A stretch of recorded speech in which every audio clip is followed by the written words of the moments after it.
Hello everyone, welcome back. Please comment, rate, subscribe, folks. Comment, rate, subscribe, like the videos. Also share the videos. I want to thank everyone that does like, watch, and share my videos. You folks are the absolute best. Before I get into the video, folks, I want you folks to go down below to the description, and it will also be pinned in the comments as well. There's the channels that I have created on this platform, different things I'm going to be doing. There's a reaction channel, a gaming channel, a sports channel down there as well, another sports channel, and a Twitch channel too. Get over there, subscribe to those links, follow those channels, turn on your notifications for all those things. So when I start, posting and getting going over there, you folks will be involved. I want to, very, very much interact with you folks and just have a good time doing what I'm doing, especially when I'm on Twitch live gaming. When I start that stuff, I want to, have fun with you folks and talk about life, talk about whatever, it is you folks want to talk about. So again, please get down to those links, sub, follow, and turn on your notifications for all those links. So now that that's kind of put aside here, I want to talk to you folks about the impact of not having preseason games and what that can mean for the New York Jets. Now, we all know, and I'm going to be very careful when I say this because YouTube, has they'll slow you down if you know what I mean if you mention something. But we're going to call it the Roro, okay? There's, the Roro is kind of floating around, and things are changing in the world. A lot of things are happening. A lot of things, have been, again, rules have been implemented, particularly also in the NFL. They've come up with some rules for the Roro.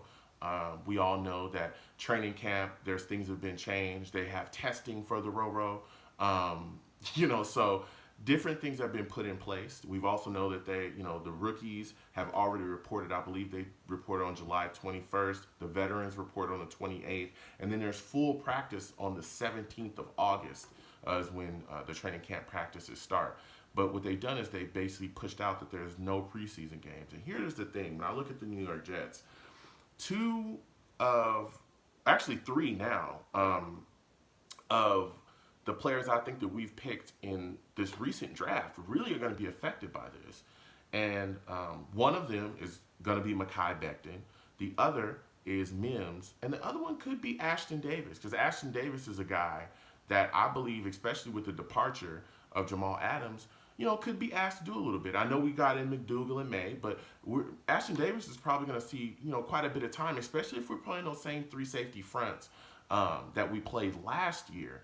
Greg Williams was kind of, moving guys around and bringing in more safeties to cover certain things. But I'm more so worried about Mims and Becton. Here's why.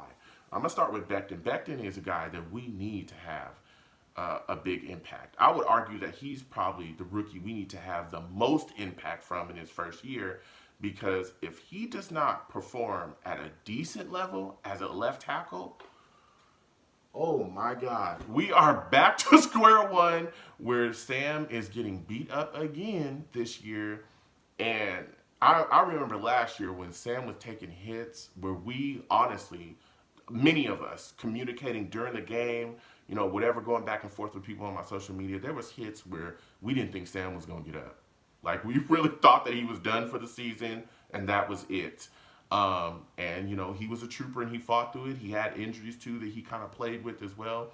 So with no preseason games, when you got a rookie like Mekhi coming in, that means his acclimation period to where he's getting used to the speed, getting used to everything, is going to be full-blown regular season.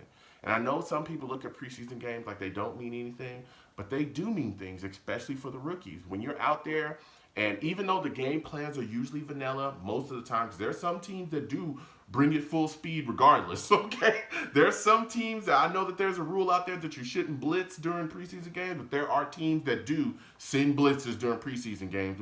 We've seen that before ad nauseum. I mean, guys just like, hey, we're going to play to the wall. We don't care what it is. But for Becton, to kind of get those couple games that used to be there for the preseason to, start to feel the speed, start to feel what other, players are like, understanding, okay, this is what I might see out here. Again, even though the schemes would be vanilla, that goes a long way for some rookies. For some rookies, they need that little, 3-4 game acclimation, because sometimes the rookies don't play all the way through the preseason, but they at least play 2, maybe 3 games. They need that little period to say, okay, all right, I know what's going on. Boom, I get into the season. All right, let's go. And not having that, especially when you're an offensive lineman, because it takes the offensive line quite a bit of time to gel so that you understand what the man next to you plays like, what their weaknesses, what their strengths are like, where they're going to be, what they're going to be doing. That takes quite a bit of time. So when you take away more games, that could really hurt Mekhi Becton. It could. And so, I'm really looking to see how he's handled this season and if he can, kind of recover from those games being taken away from him and getting a chance. I do think he's extremely talented, and I'm hoping that, everything will be okay. But again, especially with Mims as well. Mims is a young wide receiver that we're looking for a lot of production out of. Some would argue we drafted him to be our number one wide receiver. I mean, you can't really take an argument against that.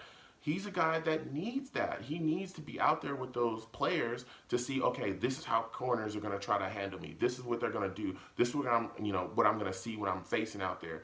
Just to kind of get those games, to get the feet underneath him. And again, with that being taken away from him, especially with the speed and the timing of the offense too, he needs to understand that in live game action.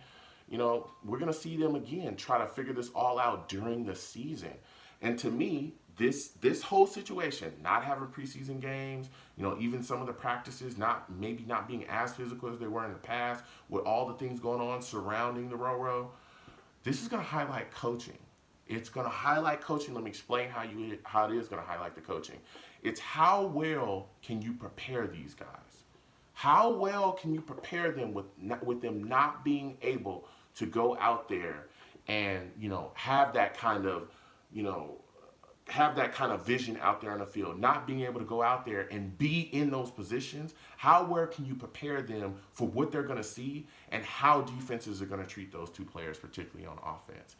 So it's going to highlight coaching. How well can you make sure that these guys understand in their brains, hey, this is what's going to happen out there. Be prepared. And if this happens, here's your plan B. This is what you do. This is how you make sure, that your technique is solid so that this doesn't happen. Just preparing them mentally. What can you do to get the mental reps? Because they're not going to be out there, again, preseason, nothing. So what can you do to get them more mental reps, to get them going so that when they get out there, they're not moving, stuttering, and stammering. So this is going to be huge. Coaching is going to be very, very big in this situation, not just with Adam Gase, but also our offensive line coach, Pollock. He's going to have to be on top of it with Becton. So I want to hear you folks' comments. I want to know what you folks think about this situation, about, no preseason games. How do you feel about, Becton, Mims? Again, Ashton Davis is another guy, a young kid that we're probably going to expect quite a bit out of, that may see a bit of field time. How do you think it's going to affect them? Which one of those players are you worried about the most from our draft class? Maybe some may not even be worried about Becton, Mims, or Ashton Davis. There may be another player in our class that you're saying, I'm kind of worried about this guy. So let me know what you folks think about that one. You folks have a good one. Peace.